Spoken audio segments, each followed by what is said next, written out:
Uh-oh, we got trouble in Syria. I mean, we've had it for a long time, and right now, 93,000 dead in the civil war, best estimate we have. But now this is a different kind of trouble because the United States government has decided that, in fact, the Syrian government did use chemical weapons and they have crossed the red line. New York Times broke this story. They say the intelligence community assesses that the Assad regime has used chemical weapons on a small scale against the opposition multiple times in the last year.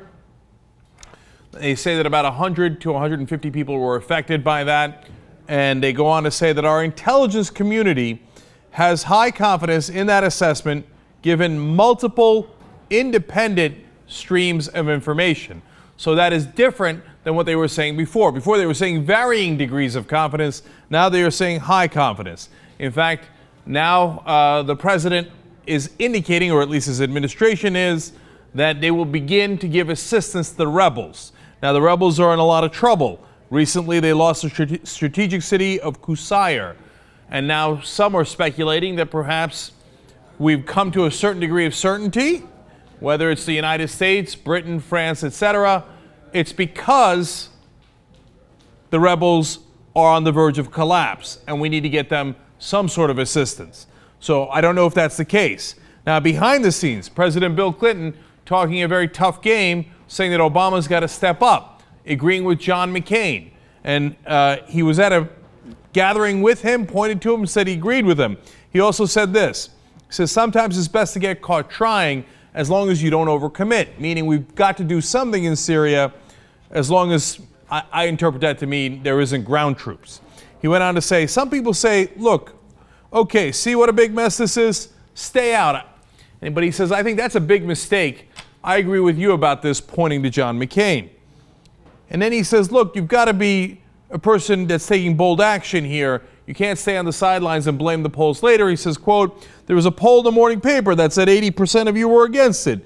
Well, you'd look like a total wuss, saying if you relied basically on the polls. Although ironically, of course, President Clinton was quite often criticized for leading by the polls. Now, whether that criticism is true, of course, is a different story. Finally, he said, if you refuse to act and you cause a calamity, the one thing you cannot say when all the eggs have been broken is that, oh my God, 2 years ago, there was a poll that said 80% of you were against it, right? You'd look like a total fool. So, now that's very relevant because you've got the former leader of the Democratic Party, obviously two-term president, seemed to push the Democrats in the direction of taking action in Syria. Obviously, John McCain and that faction of the Republicans, certainly the neoconservatives, agree. So if you get the bipartisan agreement, and then you have people saying that, yes, in fact, they have crossed the red line, well, it looks like here we come. Now, it doesn't mean that we're going to do a no-fly zone. It certainly doesn't mean we're going to do ground troops. We will not be doing ground troops. In the beginning, it has stepped up military assistance to the rebels. Are we absolutely clear on who the rebels are? No. So whether we should take action is a different question, but I got to tell you, 93,000 dead is a lot of people that are dead.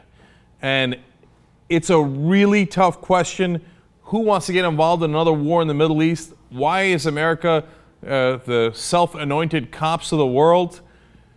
But on the other hand, if you let a dictator kill his people, crush them, kill nearly 100,000 of them, I'm sure it'll be over that number by the time it's said and done, unfortunately well over that number, that sets a terrible precedent.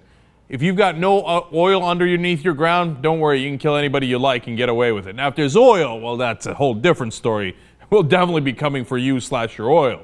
Okay, but Syria obviously doesn't have any, and that's why this civil war is dragged down so long without any Western help. Yes, there are complicating factors like Russia, right, selling weapons to Syria. I understand that.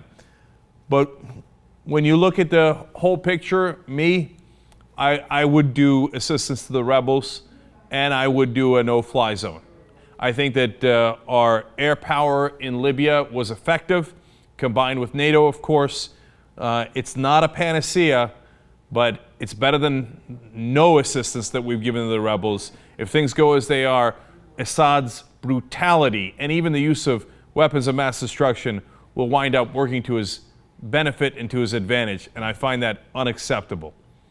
So yes, it will cost us a lot of money, and it might cost even some, troops. We don't know once you start something where it'll wind up. And I'm not blind to that. I'm very, very aware of that. That's why I'm so reluctant to say we should do something here.